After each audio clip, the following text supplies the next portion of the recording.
본인 공이 잘 놓여져 있는지, 좋은 잔디에 있는지, 페어웨이에 있는지, 모래바닥에 있는지 그걸 먼저 판단을 하고 그 후에 내가 어디 떨어뜨려야 될지, 웨지 플레이를 했을 때 떨어져서 가장 변수가 적은 그런 곳을 위치로 설정하면 도움이 될 것 같고요. 거기 떨어뜨렸을 때 핀까지의 거리를 계산해서 어떤 클럽을 치고 어떻게 구사할지만 생각하면 간단해집니다. 안녕하세요. 현재 PCJ 숏게임 아카데미를 운영하고 있고 KPJ 투어 프로 소속인 박창준 프로입니다. 저희 숏게임 아카데미는 크게 두 가지로 구분해서 진행하고 있는데요. 첫째는 공격형 웨지 플레이, 둘째는 방어형 웨지 플레이인데요. 공격형 웨지 플레이는 40m에서 100m 안에 버디 찬스를 만들어내는 웨지 플레이를 공격형 웨지 플레이로 구분을 지어놓고, 둘째 방어형 웨지 플레이는 그린 주위 30m 안에 파세이브를 하는 웨지 플레이를 구분 지어서 레슨을 진행하고 있습니다. 골프는 초등학교 6학년 겨울에 시작을 했고요. 제가 아버지의 권유로 집에서 가장 가까운 인도어 골프 연습장에서 시작하게 됐습니다. 시작한 지 3년 만에 제가 국가대표 상비군에 발탁이 됐어요. 빠른 시간에 태극기를 달게 됐는데 화려한 골프 성적은 아니고 그냥 10위 안에 항상 들 정도의 실력을 유지했었습니다. 저희 때 교수 문화는 방과 후에 이제 인도어 골프 연습장에 가서 연습을 했는데, 지금처럼 숏게임장이 있다거나 그런 거는 상상을 못했고, 그래서 주로 연습량을 늘려서 실력 향상을 했던 것 같아요. 이제 한참 공이 잘 맞고 있을 때 갑자기 이제 드라이버 입스가 왔어요. 그래서 입스 때문에 좀 긴 시간 동안 제가 마음고생을 해가지고 나중에 이제 고쳐지긴 했는데 예전만큼 골프가 저한테 특별하진 않더라고요. 그래서 선수 육성에 관심을 갖기 시작하게 됐습니다. 저의 경험을 토대로 한 게 가장 크고요. 선수 육성에 이제 관심을 갖고 나서 훌륭한 교습가들의 레슨들 많이 배우러 다니기도 하고 연구도 하고 해서 좋은 점들은 접목을 시켜서 저만의 이제 레슨 철학을 탄생시키려고 노력을 했습니다.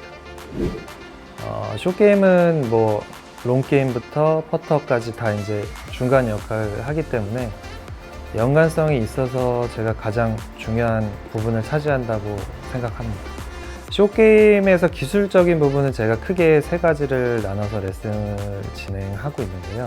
기본 웨지 플레이를 가장 중요하게 생각하기 때문에 기본 웨지 플레이가 잘 설정이 된 다음엔 띄우는 웨지 플레이, 굴리는 웨지 플레이, 기술적인 이제 웨지 플레이를 제가 가르치기 시작하는데요.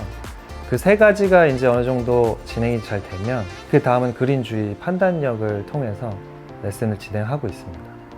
기본 웨지 플레이를 볼 때는 뭐 56도, 이게 선수들이 갖고 있는 클럽이 다 다르기 때문에 56도나 58도로 제가 체크를 하는 편입니다. 기본 웨지의 중요성은 사실 저는 일정함이라고 봐요. 일정하면은 뭐 비슷한 탄도, 비슷한 스핀량, 이게 일정해야 본인이 이제 떨어뜨리고자 하는 위치가 설정되기 때문에 가장 중요하게 생각하는 부분입니다. 그러니까 띄우는 웨지 플레이는 선수들이 보통 플롭샷이나 로브샷처럼 손목을 과하게 써서 이제 어렵게 조금 다가가는 경우가 많은데, 그런 것들을 조금 쉽게 다가가게 하기 위해서 제가 이제 띄우는 거에 대한 스핀량을 조금 조절해주고 조금 띄우는 샷에도 일정함을 주는 레슨을 진행하고 있습니다. 굴리는 웨지 플레이는 선수들이 셋업 같은 경우는 보통 다 잘 하고 있는데 셋업에만 너무 집중하다 보니까 치는 거를 보통 기본 웨지처럼 하는 경우가 많아요. 셋업만 바꾸고. 그래서 그럴 때도 굴리는 웨지 플레이도 사실 스핀이 조금 먹는 경우들이 많기 때문에 그 스핀을 최대한 줄이면서 잘 할 수 있게 레슨을 진행하고 있습니다. 아마추어 분들이 이제 띄우는 웨지 플레이를 할 때 많이 힘들어 하는데 그거는 프로 선수들도 마찬가지입니다. 왜냐하면 임팩트 때 과다한 손목 사용을 해야 하기 때문에 어려운 겁니다. 근데 이제 그거를 최대한 이제 간소화해서 저 같은 경우는 임팩트 때 손목 쓰는 모양을 백스윙 탑에서 어느 정도 만들어주고 임팩트 때는 최대한 손목 사용을 줄이려고 해요. 확률적으로 실수도 좀 줄고 기본적인 웨지를 아까도 제가 강조해서 얘기했는데 그 일정한 스핀량과 탄도가 있어야 그 떨어지는 위치가 이제 설정이 되는데 칠 때마다 스핀량이 다르게 돼버리면 혼란이 와요. 이거는 선수들도 본인의 스핀량이 일정하지 않기 때문에 그 떨어지는 위치를 이제 잘 판단을 못하는 경우가 많거든요. 그래서 그런 게 일정함을 찾아주는 게 더 우선이라고 생각합니다. 저는 일단 공격형 웨지 플레이랑 방어형 웨지 플레이를 아예 나눠서 진행을 하고 있잖아요. 그래서 공격형 웨지 플레이를 할 때는 분명 샷이랑 연관성이 있습니다. 그래서 공격형 웨지 플레이를 할 때 풀스윙 플레이라든지 컨트롤 플레이라든지 두 가지를 아예 나눠서 레슨을 진행합니다. 풀스윙 플레이는 똑같이 본인이 아이언샷을 하는 것처럼 뭐 거의 비슷하게 이제 스윙을 하고요. 그리고 컨트롤은 아예 다른 느낌으로 제가 레슨을 진행하고 있습니다. 사실 요즘 뭐 트렌드가 다양한데 뭐 세계적인 선수들도 기존에 저희가 생각했던 그 기본적인 동작들에서 많이 벗어나는 경우가 많은데 사실 막 이런 트렌드에 대해서 깊게 생각해 본 적은 없지만 스윙에서 가장 중요한 거를 임팩트 자세라고 생각하기 때문에 스윙이 다르게 가르치는 교습가들을 보면은 보통 제가 확인한 결과 임팩트의 자세는 거의 다 동일하다고 보기 때문에 선수마다 성향이 다 다른데 그 선수들이 좋은 임팩트 자세를 만들기 위한 과정이 다 이제 다르게 다가간다고 저는 생각을 하고 있습니다. 올바른 임팩트를 위해서 선수들마다 성향이 다르기 때문에 그 선수들이 어떤 백스윙을 하고 어떤 테이크백을 하고 해서 그런 좋은 임팩트가 나온지 연구를 하다가 다채로운 교습 문화가 생겨나는 것 같습니다. 제가 한 가지 팁을 말씀드리자면 퍼팅 같은 경우는 이제 동작적인 루틴들이 많은데 그린 주위 웨지 플레이 같은 경우들은 이제 판단력에 대한 루틴들이 좀 필요해요. 그래서 그런 것들이 어떤 게 있냐면 첫 번째는 본인 공이 잘 놓여져 있는지 뭐 좋은 잔디에 있는지 페어웨이에 있는지 러프에 있는지 아니면 뭐 모래바닥에 있는지 그걸 먼저 판단을 하고 두 번째는 그 후에 내가 어디 떨어뜨려야 될지 그 떨어뜨려야 되는 위치는 웨지 플레이를 했을 때 떨어져서 가장 변수가 적은 그런 곳을 떨어뜨리는 위치로 설정하면 도움이 될 것 같고요. 마지막 셋째는 그 떨어뜨리는 위치를 설정한 다음에 거기 떨어뜨렸을 때 이제 핀까지의 거리를 계산해서 어떤 클럽을 치고 어떻게 구사할지만 생각하면 간단해집니다. 웨지의 구성은 기본적으로 4도씩 차이 나는 게 좋을 것 같고요. 58도를 쓰면 54도, 50도, 그리고 뭐 56도를 쓰면 52도, 48도, 혹은 뭐 60도까지 이제 사용하는 경우가 많은데 이런 부분을 선택하기에 좀 헷갈리시다면 저는 이제 거리가 나시는 분들은 58도를 추천하고요. 거리가 조금 안 나가시는 분들은 56도를 사용하고 4도씩 격차를 두고 사용하시는 게 좋을 것 같습니다. 부정적으로 생각하는 건 없는데 이제 필요할 때만 쓰는 게 가장 적합하다고 생각해요. 왜냐하면 모든 거를 다 이제 너무 기계에 의존하면 이제 실전 감각이라든지 그런 게 조금 떨어질 수 있기 때문에 그 연습할 때도 왜 나는 갑자기 거리가 줄었지? 스피드가 왜 안 나지?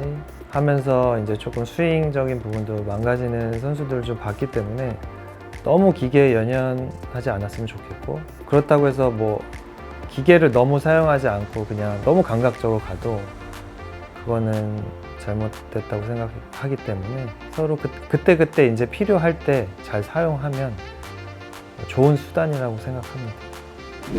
드라이버 입 때문에 고생을 했는데 제가 원래 페이드를 쳤어요. 근데 이제 제가 연습량도 늘려보고 다른 느낌으로 찾아갔는데 잘 안 되더라고요. 그래서 저는 아예 구질을 바꿨어요. 드로우로. 그래서 이제 제가 그 불안했던 이미지들이 조금 전체적으로 다 바뀐 후에는 그 불안감 같은 게 좀 없어지더라고요. 근데 이제 이게 사람마다 입스라는 거는 찾아오는 게 다 너무 범위가 크기 때문에 저 같은 경우는 그렇게 해서 극복을 했습니다.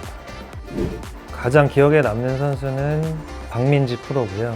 박민지 프로는 현재도 저한테 레슨을 받는데 추억이 굉장히 많은 선수예요. 그래서 90개 칠 때 박민지 프로가 처음 레슨을 받기 시작했는데 언더파 칠 때까지 제가 레슨을 지도하고요.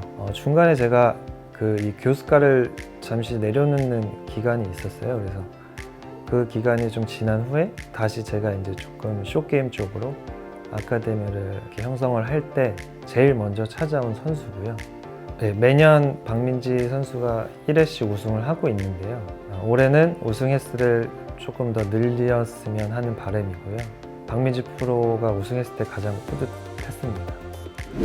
교습가들이 공부도 많이 하고 연구를 많이 해서 본인만의 확고한 레슨 철학이 생겼으면 좋겠고요. 그 확고한 레슨 철학이 생긴 이후에는 이제 선수들한테 잘 전달해서 선수들이 공감을 잘 할 수 있는 시스템을 만드는 게 중요한 것 같습니다.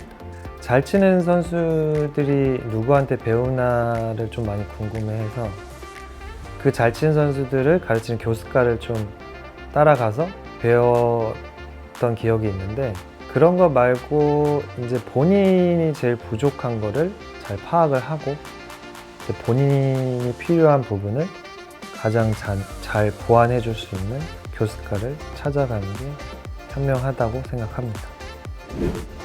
저는 골프를 사랑합니다. 나에게 골프란 한 가지로 정의 내리기는 너무 어려운 것 같아요. 제가 25년을 했는데 매번 다르게 찾아왔기 때문에 현재로 말씀드리면 저한테 배우러 오는 선수들이 이제 처음 만날 때 요즘은 가장 설렙니다. 그래서 나에게 골프란 설레임입니다.